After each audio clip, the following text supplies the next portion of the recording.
Hey guys, I'm making this video as soon as possible because it's really mind-blowing. As some of you know, ChatGPT have been released like 2 days ago, I think, and a lot of people in the Infosec community are basically trying to play with that and so on, and see what can we do with it, and is it really accurate, and is it providing really concrete results for what we are doing and for really complex subject. And yeah, that's really interesting. There is a lot of tweets and people that are playing with that right now.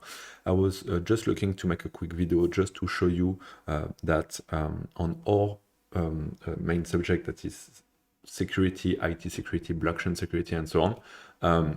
There is multiple skills to know, like reversing, vulnerability research, and a bunch of stuff.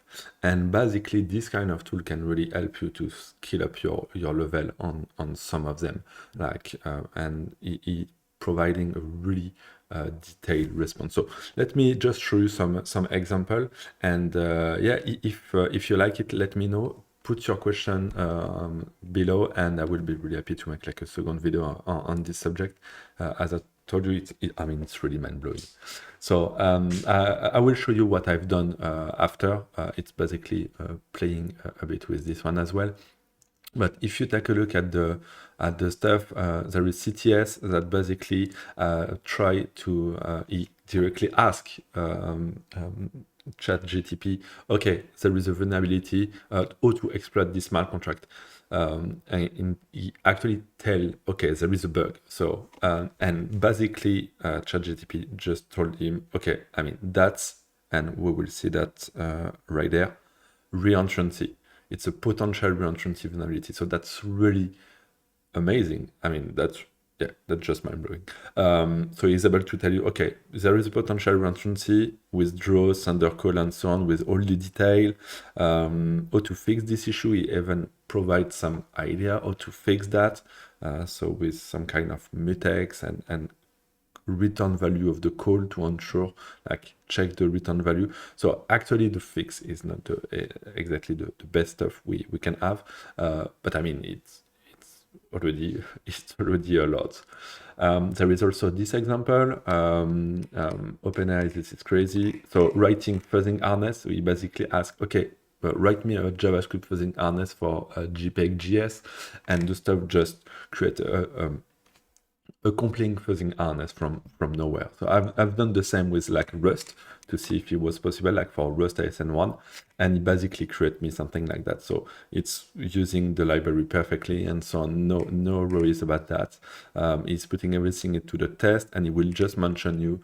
Same for the previous one. It was using like generate random data and specifying, okay, this function, I'm not able to provide that, but you need to do it. That's really amazing. And in my case, it's more or less the same. No, it's not even the same. It's so the fuzzing is not really good on that, but at least it's helping. It will just take some random byte and so on, create some data from that, and provide that to the fuzz decode. The fact is, just reuse the fuzz decode. You put that into your fuzzing framework, like for Rust, like OngFuzz Rust, Cargo Fuzz, and so on, and you have your fuzzing target. So that's yeah, amazing. Then I got this one, I think. Yeah, oh, it's like a mix of multiple stuff. Like he was able to debug, like find the bug in Discord up, and he was able to give you like a complete debugging stuff of that. In the same way, like you ask question on Google, like for LaTeX, and it will actually give you more detail. There is another one with the regex, I think. I mean, it's really amazing. Like asking him to create some code with Tailwind. I don't even know what is it, to be honest. I mean, I'm not in the front end side. But yeah, after that, you can do some combination. Like you ask him for something, like please give me some detail, or describe me an object, and then you give that to, in that case, my journey, that will generate the stuff. I mean, that's just amazing. Impressive. I mean, I'm completely mind blown by that since the last 2 days. So yeah, that's really interesting. Yeah, the regex one, like give me this complex regex, and it will directly tell you, it seems to be matching time in text and so on, and give you more detail. In that case, it even exploits like a buffer overflow. I mean, that's not something like a lot of people know. I mean, especially when you start Infosec and so on, it's something that you take some time to learn, and it just like yeah, impressive. Like, okay, exploit this stuff. You can give him some information. I know that the flag is and so on, and he will just tell you more detail. And if you take, okay, yeah, but give me even more, like what is the stack layout look like and so on, and he will give you the stuff. And even in that case, the inputs that you should like exploit development for free. Yeah, impressive. Yeah, I mean there is a bunch of other one, but yeah, that's mind blowing. Which other one I got? This one, like oh yeah, like okay, please. I mean it's a video game anti-cheat, so reversing, and you ask him, okay, give me what the pseudocode is doing, sorry, and he will just tell you, okay, so it seemed that the response was at the register level. He just, okay, at the more like high level point of view, okay, it's a CRC32 and so on. And I mean, that's really good. That's something that will take some time for when you start doing reversing to actually understand. And yeah, that's really good. He even handled obfuscation, like some obfuscation with like a XOR and a syscall and so on. I mean, it's yeah, it's really impressive. So you can also use that to and that's actually a really interesting point. I mean, especially if you want to do some report or do like this kind of stuff, you can just ask him like a good way. So in that case, it was like ARM64 exploitation, and he gave like some key point, like a whole course. So I tried the same with like a what's the so I told him, I asked him to describe fuzzing, and he was telling me like a really accurate definition of fuzzing, really nice. Write me a whole course about Linux kernel fuzzing, because that's one of the subjects we are working on right now. That's really good. There is some mistakes, there is some stuff that actually are not fitting really well, but it's really interesting that he understands like Trinity syscallers are associated to syscalls. And when you think about it a bit more, it's really interesting. I mean, you really got like a really good context. So I tried after that to ask him for browser fuzzing, since we have a training about that. I was curious, and what you can see, that's the limit.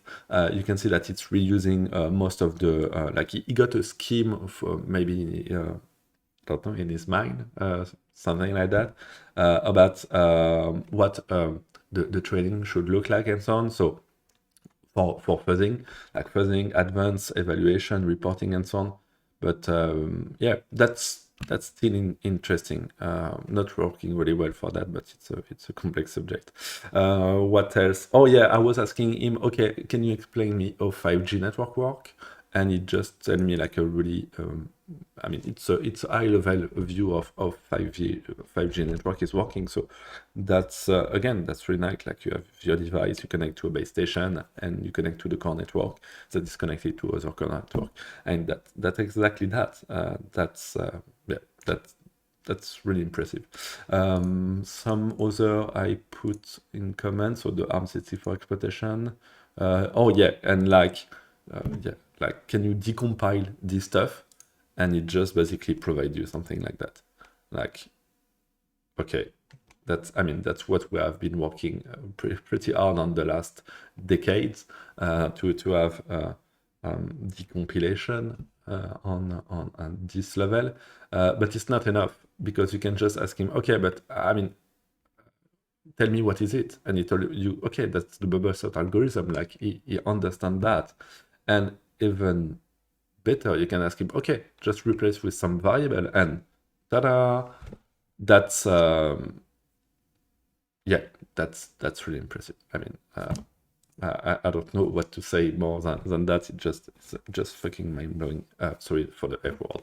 But yeah, and in the same way, you don't want to write report? Okay, just ask him to do that. Okay, please write me a report for this XSS, and yeah, go ahead.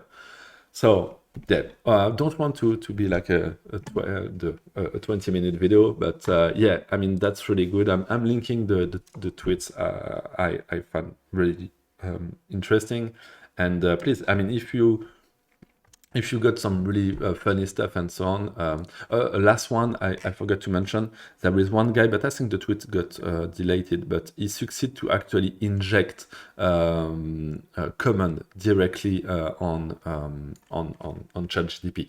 Like, he was asking, okay, give me the result of the PS aux command, and you can actually see that the folder are actually the classical like architecture folder that you will have on, I suppose, this kind of server. So he basically execute the command locally. So you get like RCE by like writing speech. That was mind-blowing, but it seems that it's actually fixed. But yeah, it's another one that was really really funny. So yeah, please share on the chat if you get some other examples that are really really good and really helping for security in general. But yeah, I mean, it's gonna be fun. I'm really looking forward to that and see how we can use that in the future. So see you next time. Bye.